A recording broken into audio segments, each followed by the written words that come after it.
जय श्री कृष्ण। दोस्तों अगर आप यह जानना चाहते हैं कि पापी मनुष्य सुखी क्यों रहते हैं तो वीडियो को अंतिम तक देखिएगा। दोस्तों, व्यास मुनि सभी जीवों के बोलचाल एवं गतिविधियों को भली भांति जानते थे। एक बार व्यास मुनि कहीं जा रहे थे तो उन्होंने एक कीड़े को बहुत ही तीव्र गति से भागते हुए देखा। तब व्यास मुनि ने इस तरह भागते हुए कीड़े को देखकर उससे भागने का कारण पूछा। तब कीड़े ने कहा, हे मुनिश्रेष्ठ, एक बहुत बड़ी बैलगाड़ी इधर ही आ रही है, कहीं ऐसा ना हो कि वह इधर आकर मुझे कुचल दे, इसलिए मैं भाग रहा हूँ। तब व्यास मुनि जी ने कहा, अगर मनुष्य मृत्यु से डरे तो यह उचित है, क्योंकि बड़े भाग्य से मनुष्य का तन मिलता है, परंतु तुम तो एक कीड़ा हो और इस कीड़े के शरीर को तुम्हें छोड़ने से इतना डर क्यों है? कीड़े ने कहा, हे मुनिश्रेष्ठ, मुझको मृत्यु से जरा सा भी भय नहीं है। भय तो इस बात का है कि इस कीड़े की योनि से भी अधिक अधम दूसरी कई लाखों योनियां हैं। मैं कहीं मरकर उन योनियों को प्राप्त न हो जाऊं। उन योनियों में गर्भ धारण करने के क्लेश से ही मुझे भय लगता है, अन्य किसी का भय मुझे नहीं है। तब व्यास मुनि जी बोले, हे कीड़ा, अब तुम इन सब बातों से मत डरो। मैं जब तक तुम्हें ब्राह्मण शरीर में नहीं पहुंचा देता तब तक सभी योनियों से जल्द ही तुम्हें छुटकारा दिलाता रहूँगा। दोस्तों, व्यास जी के ऐसा कहने पर वह कीड़ा जिस रास्ते से भागता हुआ आया था उसी रास्ते पुनः वापस लौट गया और बैलगाड़ी के पहिए के नीचे आकर अपना प्राण त्याग दिया। इसके बाद वह चील, कौवा, लोमड़ी, सियार आदि योनियों में जब जब उत्पन्न हुआ तब तब व्यास मुनि जी ने उसे जाकर पिछले जन्म का स्मरण करा दिया। इसी प्रकार वह क्रमशः शाही, पक्षी, हिरण, बोधा, चांडाल, वैश्य की योनियों में जन्म लेता गया और व्यास जी ने सभी जन्मों में उसे दर्शन दिया। वह प्रजापालन रूप धर्म का आचरण करते हुए थोड़े ही दिनों में रणभूमि में शरीर को त्याग कर ब्राह्मण की योनि में जन्म लिया। जब उसकी आयु 5 वर्ष की हुई तभी जाकर व्यास मुनि ने उसके कान में सारास्वत मंत्र का उपदेश बोल दिया। उस सारास्वत मंत्र के प्रभाव से उसको बिना शिक्षा ग्रहण किए ही संपूर्ण वेद शास्त्र और धर्म का ज्ञान हो गया। और फिर भगवान व्यास मुनि ने उसे आज्ञा देते हुए कहा कि हे पुत्र, तुम कार्तिकेय के क्षेत्र में चले जाओ, वहाँ जाकर नंदभद्र को आश्वासन दो। दोस्तों, क्योंकि नंदभद्र को यह शंका थी कि पापी मनुष्य भी सुखी क्यों रहते हैं, इसी क्लेश के कारण घबराकर नंदभद्र बहुदक तीर्थ में तप कर रहे थे।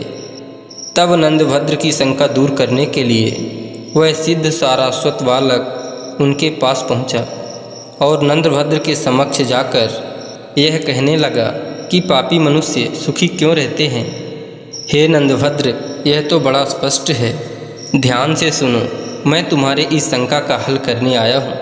हे नंदभद्र, जिन्होंने अपने पिछले जन्म में तामस भाव से दान किए हैं उन्होंने उसी दान का इस जन्म में फल प्राप्त किया है, परंतु तामस भाव से जो भी धर्म कर्म दान किया जाता है उसके फलस्वरूप मनुष्य के धर्म में अनुराग नहीं होता और फलतः वह पापी सुखी देखे जाते हैं। ऐसे मनुष्य पुण्य फलों को भोग कर नरक में जाते हैं, इसमें जरा सा भी संदेह नहीं है। हे नंदभद्र, इस विषय में मार्कंडेय जी भी कहते हैं कि यह बातें सदैव ध्यान में रखनी चाहिए, जो 4 तरह से हैं। पहला, मनुष्य इस लोक में सुखी तो है परंतु परलोक में कोई सुख नहीं है। दूसरा ऐसा है जिसके लिए परलोक में सभी सुख हैं परंतु इस लोक में कोई सुख नहीं है। तीसरा ऐसा है जो लोक परलोक दोनों लोकों में ही सुख प्राप्त करता है। और चौथा ऐसा है जिसको ना ही इस लोक में कोई सुख होता है और ना ही परलोक में। जिसका पिछले जन्म का किया गया पुण्य है वह इस लोक में परम सुख भोगता है, परंतु अगर वह व्यक्ति पुनः पुण्य का उपार्जन नहीं करता तो उस मंदबुद्धि व भाग्यहीन मनुष्य को प्राप्त हुआ वह सुख केवल इसी लोक तक रहता है। जिसका पूर्व जन्म में उपार्जित पुण्य नहीं है लेकिन वह कैसे भी अच्छे कर्म करके पुण्य उपार्जन कर रहा है, उस बुद्धिमान मानव को निश्चित ही परलोक में विशाल सुख प्राप्त होता है। जिसका पूर्व जन्म का किया हुआ पुण्य हो, वह इस जन्म में भी अच्छे कर्मों का उपार्जन कर रहा हो, ऐसा बुद्धिमान मनुष्य तो कोई कोई ही होता है, जिसे लोक परलोक दोनों में ही सुखों की प्राप्ति होती है। हे नंदभद्र, जिसका पहले का भी पुण्य नहीं है और इस जन्म में भी पुण्य का उपार्जन नहीं करता, ऐसे मनुष्य को न तो इस लोक में सुख प्राप्त होता है और न ही परलोक में सुख प्राप्त होता है। दोस्तों, इस प्रकार से नंदभद्र के शंका का समाधान करके उस बालक ने अपना सारा वृत्तांत कहा। इसके बाद उस बालक ने 7 दिनों तक निराहार रहकर सूर्य मंत्र का जाप किया और वहीं पर बाहुदक तीर्थ में उस बालक ने अपने शरीर का भी त्याग कर दिया। नंदभद्र ने उसके शव का विधिपूर्वक दाह संस्कार कराया, उसकी अस्थियों को वहीं सागर में विसर्जित कर दिया और वह बालक दूसरे जन्म में मैत्रेय नामक श्रेष्ठ मुनि हुए, जिनके माता का नाम मित्रा और पिता का नाम कुसारु था। इन्होंने विष्णु पुराण और बृहद पराशर होरा शास्त्र नामक विशाल ग्रंथ का अध्ययन किया। दोस्तों, इस वीडियो के माध्यम से अगर आपने कुछ सीखा हो तो वीडियो को एक लाइक कर दीजिए और ज़्यादा से ज़्यादा वीडियो को शेयर कर दीजिए एवं कमेंट में प्रेम से लिख दीजिए, जय श्री कृष्णा, राधे राधे।